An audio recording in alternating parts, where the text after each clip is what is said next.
Breaking news. Jadcherla MLA Anirudh Reddy big టీవీతో కీలక విషయాలను పంచుకున్నారు. ముఖ్యమంత్రితో పాటు ప్రభుత్వంపై ఎమ్మెల్యేలంతా కూడా సంతృప్తితో ఉన్నారని అన్నారు. ఆయన రహస్య భేటీ అంటూ వస్తున్న వార్తల్లో వాస్తవం లేదని కొట్టిపారేశారు. ఎమ్మెల్యేలంతా కూడా కలిసి కూర్చొని మాట్లాడుకుంటే భూతద్దంలో చూస్తున్నారని అన్నారు. మరిన్ని డీటెయిల్స్ మా ప్రతినిధి శంకర్ అందిస్తారు. రహస్య భేటీ అయ్యారంటూ కూడా రాష్ట్ర వ్యాప్తంగా చర్చాంశనీయంగా మారినటువంటి పరిస్థితిలో ప్రస్తుతం మన దగ్గర జడ్చర్ల ఎమ్మెల్యే అనిరుద్ రెడ్డి ఉన్నారు. ఆయనతో మాట్లాడదాం. సార్, వాస్తవంగా ఆ రోజు ఏం జరిగింది? రహస్య భేటీ అంటూ కూడా ఇప్పుడు రాష్ట్ర వ్యాప్తంగా అదో హాట్ టాపిక్గా మారింది.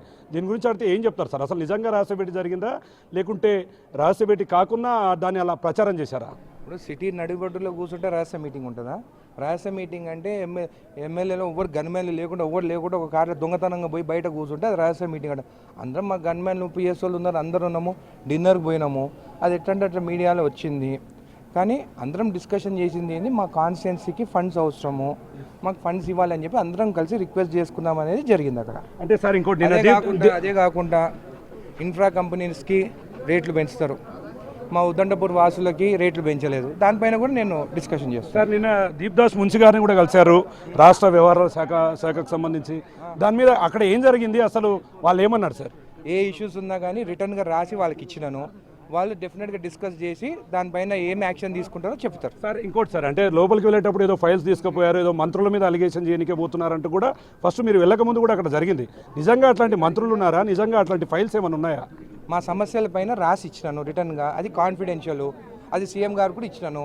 వాళ్ళు చూసి యాక్షన్ డెఫినెట్గా తీసుకుంటారు. యాక్షన్ తీసుకున్నప్పుడు మీకు తెలుస్తుంది. సార్, ఇక ఫైనల్గా అంటే ఒకవైపు ప్రభుత్వం పైన కానీ మరోవైపు ముఖ్యమంత్రి మీద కూడా అసంతృప్తితో ఉన్నారు ఎమ్మెల్యేలు, అందుకే రహస్య భేటీ జరిగిందంటూ కూడా వచ్చింది. దాని గురించి మీరు ఏం చెప్తారు సార్? మేము చాలా హ్యాపీ ఉన్నాము. లేక మా మహబూబ్నగర్ జిల్లా నుంచి మాకు సీఎం అయినారు.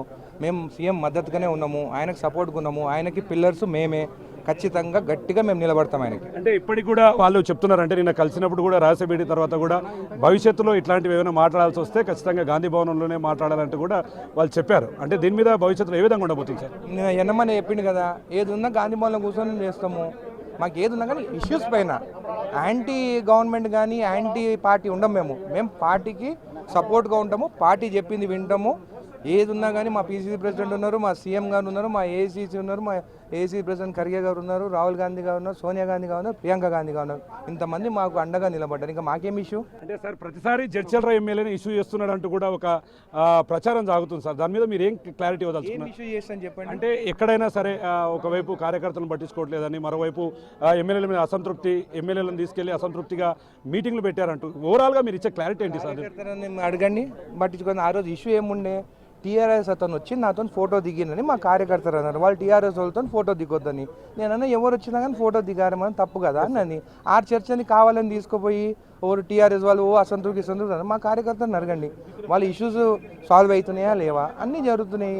ఇక్కడ ఏమన్నా అవినీతి జరుగుతుందా జడ్చర్లలో? ఎవరన్నా భూ కబ్జాలు చేస్తున్నారా? ఏం జరుగుతలేవు కదా ఇప్పుడు. మళ్ళీ ఇంకేంది ఇష్యూస్ ఇక్కడ? అంటే అసైన్ ల్యాండ్ల గురించి ఏదో చెప్పారు సార్. అంటే బీఆర్ఎస్లో అసైన్ ల్యాండ్ల ఇష్యూ ఉంది, దాని గురించి కూడా మాట్లాడారంటారు. అది ఎంతవరకు వాస్తవం? 100% కరెక్ట్. జడ్చర్ల చుట్టుపక్కల అంతా అసైన్ ల్యాండ్స్ అంతా కొట్టేసినారు, భూదాను భూములు అంతా కొట్టేసినారు. నేను అప్లికేషన్ ఇచ్చినాను, దానిపైన రిటర్న్కి ఇచ్చినాను. నేను ఎప్పుడైనా కానీ రిటర్న్కి ఇస్తాను. ఖచ్చితంగా మా దళితులకు కానీ, మా ఆదివాసులకు కానీ, మా ఎస్టీ సోదరులకు కానీ అన్యాయం జరిగింది. వాళ్ళ భూములు వాళ్ళకి ఎన్నికలకు వచ్చేంత వరకు కొట్లాడతారు. సార్, ఫైనల్గా అంటే జడ్చర్ల నియోజకవర్గానికి సంబంధించి ముఖ్యమంత్రి రేవంత్ రెడ్డితో కూడా మీరు తరచుగా చెప్తూ వస్తున్నారు అభివృద్ధి పనులకు. ఆయన ఎట్లా అనుకూలంగా స్పందిస్తున్నాడా? మీతో ఏం చెప్తున్నారు నియోజకవర్గానికి సంబంధించి? బాబు, ఇప్పటికి ఇన్ని క్వశ్చన్లు అడిగినావు, మీ ఇంటికి భోజనానికి పిలిచి అన్ని అడుగు చెప్తా. ఓకే, చూస్తున్నాం, ఓవరాల్గా చూస్తున్నాం.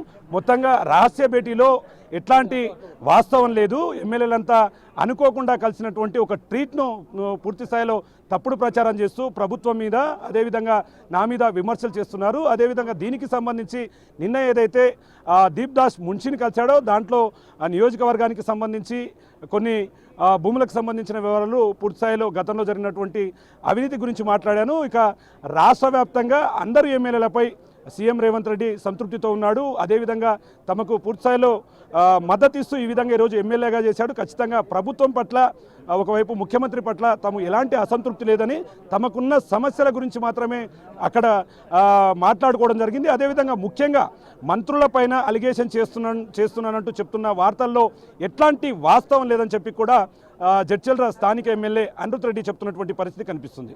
ఇది ఇక్కడ update. Camera person Nageshwar Shankar Goud, big TV, Jadcherla నుండి.